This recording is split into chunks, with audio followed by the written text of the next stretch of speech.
Gen Z group behind Nepal unrest threatens again. Gen Z group threatens to get out Rashtrapati Bhavan. Gen Z group Hami has come out to say that make Karki Prime Minister or face the wrath. Sudan Gurung, in fact, threatens to surround Rashtrapati Bhavan. Hami Nepali Sanstha threatens President and the Army Chief. Army Chief has warned over Sushila Karki's name. Make Karki interim Prime Minister or face consequences, says Gurung. Hami Nepali group claims to lead the Gen Z protest, in fact, at this given point. So these are the latest details that we're bringing to you from Nepal at this point. Let's in fact listen into what Sudan Gurung had to say before we proceed.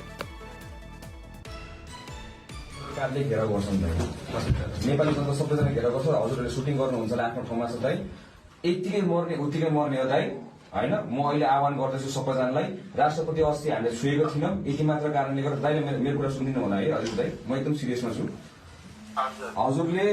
हजुरलाई मैले एकदम दाइ मानेर हजुरलाई respect गर्छु म नेपाल आर्मीले प्रयास गरिरहेछ त्यहाँ मैले देखिरहेछु नेपाल आर्मीले प्रयास गरिरहेछ हैन चीफ साहबले पनि प्रयास गरिराख्नु भएको छ बिचारा 10 Now, Pankaj Das joins us right now from Kathmandu.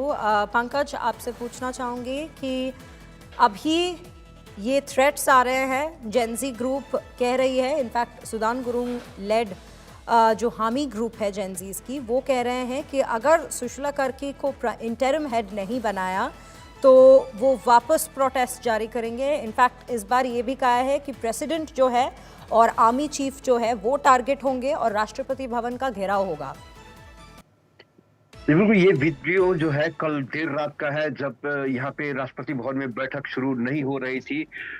उस समय ये सुदन गुरुंग ने आर्मी के एक ऑफिसर को फोन करके कहा कि यदि हमारी मांगों से दाया बाया कुछ भी बातचीत हुई या सुशीला कार्की को अंतरिम प्राइम मिनिस्टर बनाने के बारे में यदि नहीं विचार किया गया तो राष्ट्रपति भवन का घेराव करेंगे और इस बार उनका टारगेट जो है वो राष्ट्रपति और आर्मी चीफ भी होंगे. वो साथ साथ इस वीडियो में ये भी कहते दिख रहे हैं कि 20 लोगों की जान चली गई है, 10-20 और की जान चली जाएगी, मैं खुद गोली मारूंगा, मैं खुद गोली खाने के लिए तैयार हूं. इस तरह की भाषा का प्रयोग जो है वो इस वीडियो में देखा जा सकता है.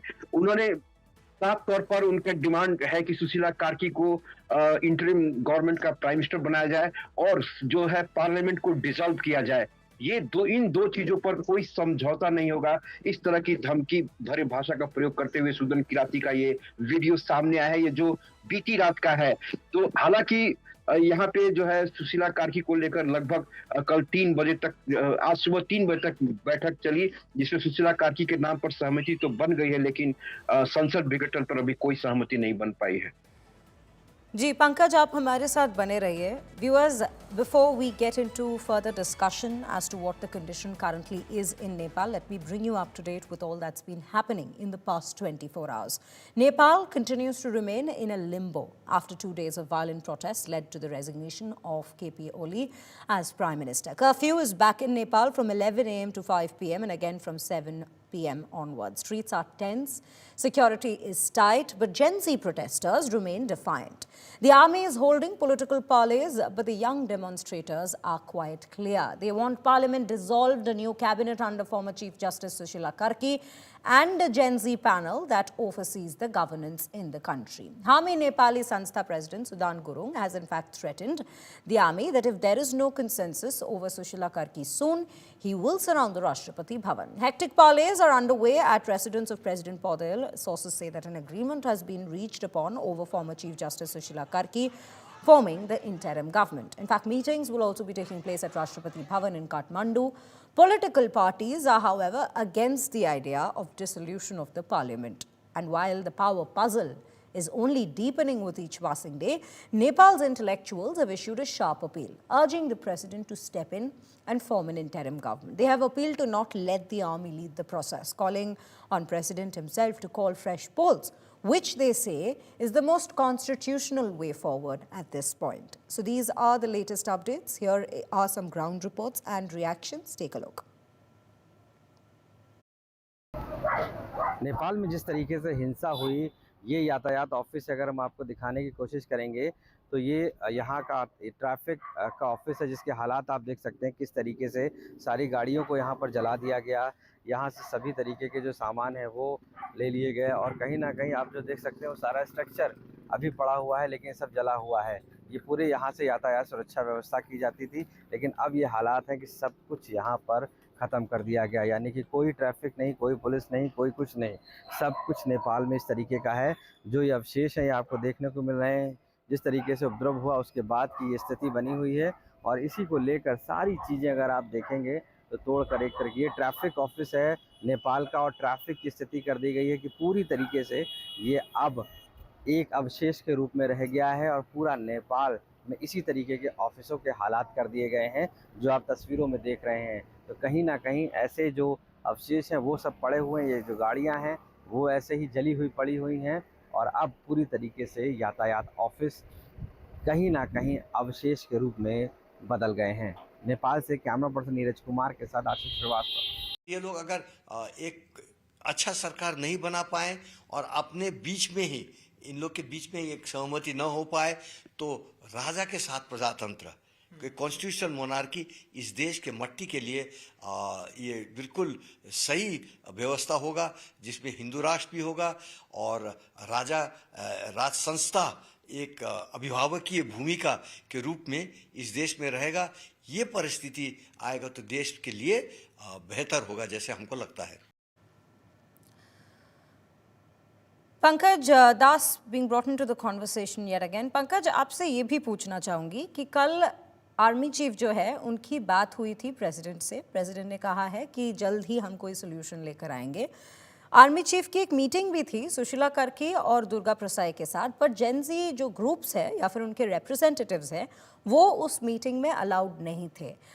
अभी उस दौर पे भी क्या अपडेट्स आ रही है, क्योंकि जेनजी रिप्रेजेंटेटिव, ये एक जेनजी रेवोल्यूशन था, अगर जेनजी रिप्रेजेंटेटिव्स ही ऐसे मीटिंग्स में इन्वॉल्व ना हो तो शायद ये थ्रेट्स उनसे बढ़ती ही जा सकती है।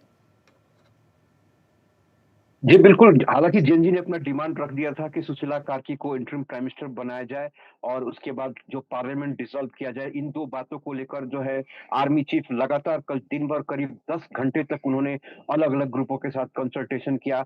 हालांकि कुछ ग्रुप को सुशीला कार्की के नाम पर आपत्ति भी थी, जो कि बाहर दिखी भी। बाहर में दो गुट आपस में इसलिए भिड़ गए कि कुछ लोग चाहते थे कि कुलमान घिसिंग का नाम आगे लाया जाए, कुछ लोग चाहते थे कि सुशीला कार्की का। अंत में कल रात को 10:30 बजे से जो है राष्ट्रपति भवन में बैठकों का दौर शुरू हुआ, जहां स्पीकर को बुलाया गया, जो देवराज घिमिरे हैं पार्लियामेंट के स्पीकर, उनको बुलाया गया। जो नेशनल असेंबली के चेयरमैन हैं नारायण दहाल, उनको बुलाया गया। जो चीफ जस्टिस हैं इस समय नेपाल के प्रकाश सिंह रावत, उनको भी बुलाया गया। और साथ ही प्रेसिडेंट ने जो है वहां से प्रचंड को फोन किया, माधव नेपाल को फोन किया, नेपाली कांग्रेस के लीडर को फोन किया और सबसे उनकी राय जाननी चाहिए। करीब आज सुबह 3 बजे तक लगातार मीटिंग हुई, जिसमें कि आर्मी चीफ और सुशीला कार्की भी वहीं पर प्रेसिडेंट हाउस में मौजूद थी, और किस तरह से आगे बढ़ा जाए इसको लेकर हुआ। तो सुशीला कार्की को लेकर सभी ने सहमति तो जता दी है, लेकिन पॉलिटिकल पार्टीज का क्लियर ये मैसेज है कि किसी भी तरह से न पार्लियामेंट डिसॉल्व होना चाहिए, और जो भी सॉल्यूशन निकले वो इस पार्लियामेंट के भीतर ही निकाला जाना चाहिए, इस कॉन्स्टिट्यूशन के भीतर निकाला जाना चाहिए। तो इस बात को लेकर अब विवाद है, क्योंकि इनका जो मेन डिमांड है पार्लियामेंट डिसॉल्व का, उस पर सहमति बनती नहीं दिखाई दे रही है, जिसके कारण अभी सुबह 9 बजे से फिर से जो राष्ट्रपति भवन में वहां बैठक बुलाई गई है, जिसमें आर्मी चीफ रहेंगे, बाकी जो ये स्पीकर रहेंगे, नेशनल असेंबली के चेयरमैन रहेंगे वहां पे, सभी मिलकर कोई ना कोई सॉल्यूशन इसमें ढूंढने का प्रयास करेंगे। जी पंकज, हमें ये सारी जानकारी देने के लिए धन्यवाद।